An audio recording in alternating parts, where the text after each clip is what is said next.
Alright guys, so here's the review of the Pagani Design PD1667, otherwise known as the Seamaster 007 Homage.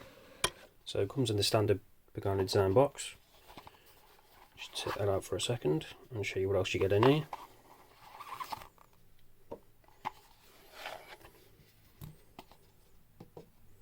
So we get the usual warranty card, unsigned, instruction manual, but we're not interested in that.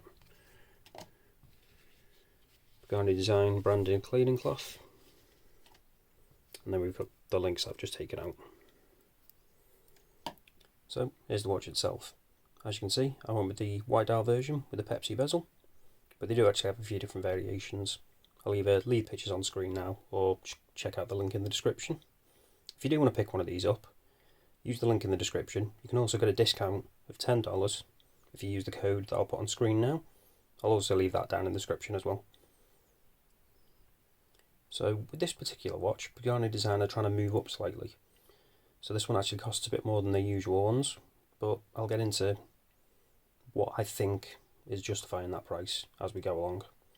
So starting off, let's get a zoom in on that dial. So as you can see, got fully printed text, no applied logo or anything.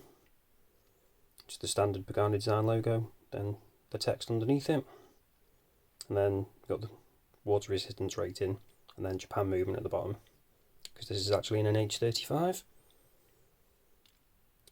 As for the indices, they're all applied and filled with loom as well. So I'll show you a loom shot a bit later on, and then we've got a date window at the 3, which is quite nicely done. Obviously with this being the white version, it's colour matched, which obviously you don't get with the others. Part of the reason I went with this one as well. And you can probably notice also, we've got a little bit of a pop on those hands. I don't know if they're actually blued, or if it's just painted like a metallic blue, but either way they look good. And dead on, they look black. Tilt it slightly and then you get that lovely blue. I also like the little touches as well. The fact that you've got the red second hand, the red text for the water resistance rating, matching with the bezel. Just helps tie the design all together, I think. Also, while we're zoomed in, I'll quickly talk about this bezel. I've just noticed this now as well, actually. I've actually got a little bit of the red that's gone on there. You can't actually see that with the naked eye. Like I say, I've literally just seen it, now it's on camera. So a little bit of a QC thing there. But it is quite interesting, this. It's a ceramic bezel, but when I get around to this red bit, I'm not entirely sure what they've done here, but it looks a little bit odd. It almost looks like they've put the red over the top of the blue, and it feels slightly different as well. Not entirely sure what they've done there, but I'm fairly sure that might be what it is. They've just painted over the top. So if you do get this one, that's just something to bear in mind. But zooming back out, let's get on to the rest of the watch. So, got a sign crown, which is actually screwed down as well. And like I say, an H35, so if you pull it out once, you can change the date, pull it out again, second hand stops, so we've got hacking, and then obviously you can change the time. Push it back in, second hand re-engages. Standard, nothing out of the ordinary there. So, going back to this bezel quickly, I did forget to mention, you probably noticed them, I've knocked it slightly, there's quite a bit of play in this, which I'm not going to lie is quite disappointing. I'll quickly show you. So the action on it's actually quite nice. It's just, like I say, quite a bit of play in it, which is disappointing, especially given they've upped the price as well. Would have expected better, to be honest, for the kind of money they're charging for this one. I guess because of that though, you can't actually get it to line up perfectly, because you've got quite a bit of play. So, I guess that's something.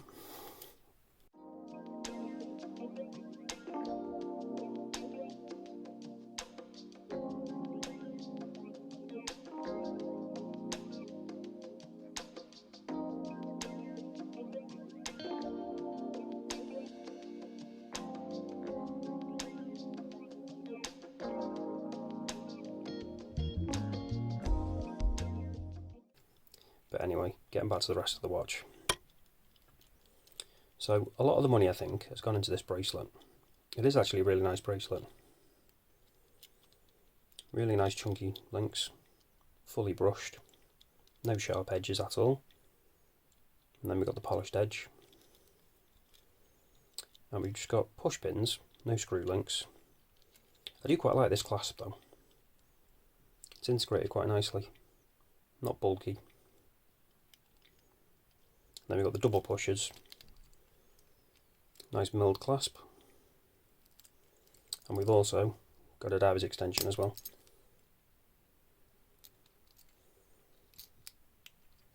As you can see, we've got a nice display case back, solid end links on there as well. And then we've got your usual kind of spec sheet around the outside. One thing to mention with these end links, I noticed pretty much straight away. I don't know why they've managed, well, why they've decided to do it like this. Because you've got quite a nice curvature to these lugs.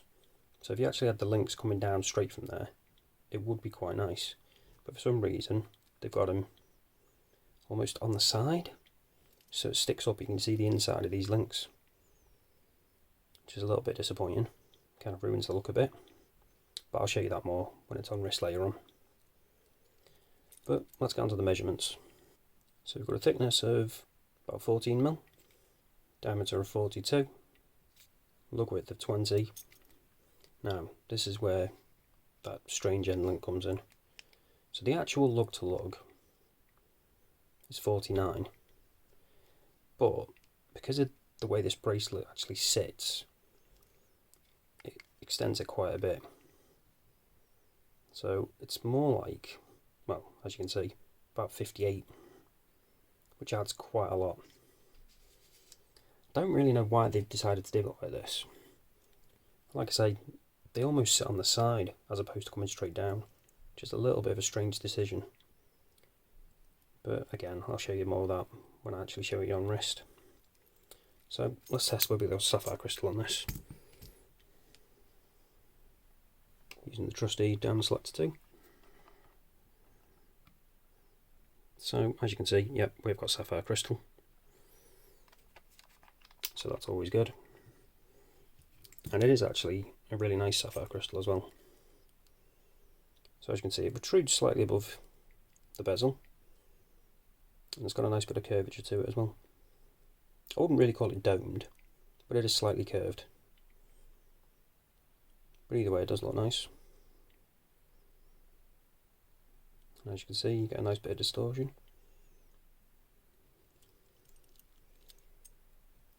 So now let's get onto the loom. So this is what it looks like already, but let's charge it up, give it a real chance.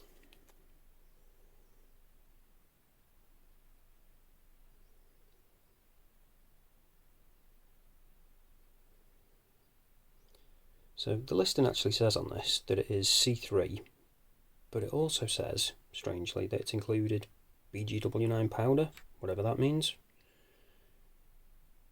But I'll show you what the result is now. So there we go. So I'm not overly impressed with the loom on this, to be honest. It's a little bit inconsistent across the indices. The hands aren't too bad, and the loom pip, but the indices themselves are a little bit lackluster. So whatever it is they've been doing, I'm not overly impressed with it. I know a couple of other reviews have said the loom's actually quite good.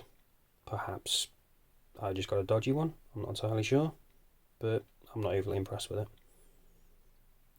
For the money, I would have expected a bit more, to be honest. I'd say it was slightly better than your standard Pagani's, but not by much. So all it's left to do now is show you on wrist. So this is what it looks like on my 7-inch wrist. And you can see now what I mean by those end links. They don't look great. Just the way they jut out like that, and you can see the inside of it. Doesn't really go with the rest of the style of the watch, which is quite a nice smooth overall look. The rest of the bracelet, really nice. Just the way they've done those links is a bit strange. And as you can see, it does add quite a bit to that lug to lug. So if you've got a smaller than 7-inch wrist, this one's probably not going to be for you. Also, I've noticed one slight issue with this clasp. If I undo it quickly, try and push it in now. There we go. It does take quite a bit of force to click it in. So I've found that if I do it like this, just get my finger underneath, push it from the back, clicks in a bit better. Not ideal, but it's workable. And if you don't like the bracelet, you can always get it on the strap instead, because they do have a strap option. So you might be better going with that maybe. But that's pretty much it, guys. Thanks for watching, and I'll see you in the next one.